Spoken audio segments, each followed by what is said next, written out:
পকেটে থাকা একটা ডায়েরি বের করে। সেখানে লেখা ছিল, আমি আর কখনো মদ খাবো না, কারোর সাথে মারামারি করব না, এমনকি কখনো কাঁদবো না। কিন্তু সে এই কথাগুলো কেন ডায়েরিতে লিখে রেখেছে সেটা আমরা পরে জানতে পারবো। ডংশু তার কাছে থাকা কিছু খাবার বের করে খেতে শুরু করে। এরপর আবারও ডায়েরিটা বের করে সেখান থেকে একটা লেখা কেটে দেয়। আসলে সে এখন যা কিছুই করে খুব হিসাব নিকাশ করে। এই যে খাবারটা খেলো সেটাও সে আগেই লিখে রেখেছিল। আর এই সবকিছুই সে করছে যেন সে আর কোনো ভুল না করে। কিছুক্ষণ পর দেখা যায় সে তার মায়ের রেস্টুরেন্টে এসে বসে আছে, আর সেখানেই তার বোন কিমের সাথে দেখা হয়। কিন্তু তার বোন তাকে তেমন একটা পছন্দ করতো না। ডংশুর মা তখন রেস্টুরেন্টে ছিল না, তাই কিম তাকে বলে, মা তো এখন নেই, তাই তুমি রাতে এসো, তখন আসলে হয়তো মায়ের সাথে দেখা হবে। ডংশু বুঝতে পারছিল তার বোন আসলে তাকে এখান থেকে চলে যেতে বলছে, তাই সে নিজেকে ফ্রেশ করার জন্য একটা পাবলিক শাওয়ারে আসে গোসল করার জন্য। সেখানে এসে ডংশু চারপাশে এমন ভাবে দেখছিল যেন সবকিছু নতুন দেখছে, আর সেখানকার লকারগুলোতে স্পেশাল সেন্সর যুক্ত চাবি দেওয়া ছিল। তাই ডংশু যতবার চাবি ধরছিল ততবার এটা শব্দ হচ্ছিল। সে বুঝতে পারছিল না শব্দটা কোথা থেকে আসছে, তাই সে বারবার চাবিতে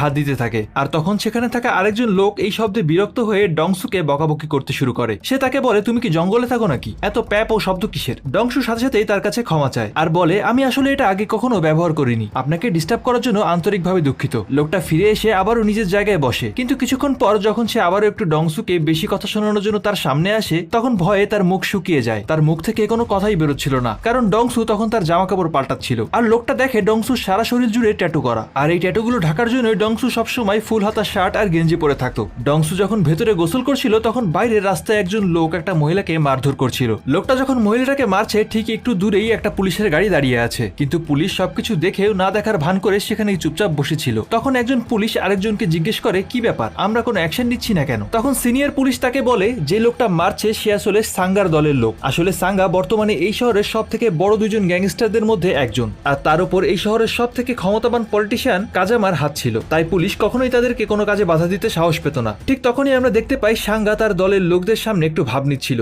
তখন সেখানে ডংশু চলে আসে। ডংশুকে দেখেই সাঙ্গা কেমন যেন নার্ভাস হয়ে পড়ে। আসলে এই ডংশু আর সাঙ্গা একটা সময় বন্ধু ছিল, তাই ডংশু অনেক বছর পরে শহরে ফিরে এসে তার বন্ধুর সাথে দেখা করতে এসেছে। কিন্তু সাঙ্গার আচরণে বোঝা যাচ্ছিল কিছু একটা তো আছে তাদের মধ্যে। এরপর ডংশু সেখানে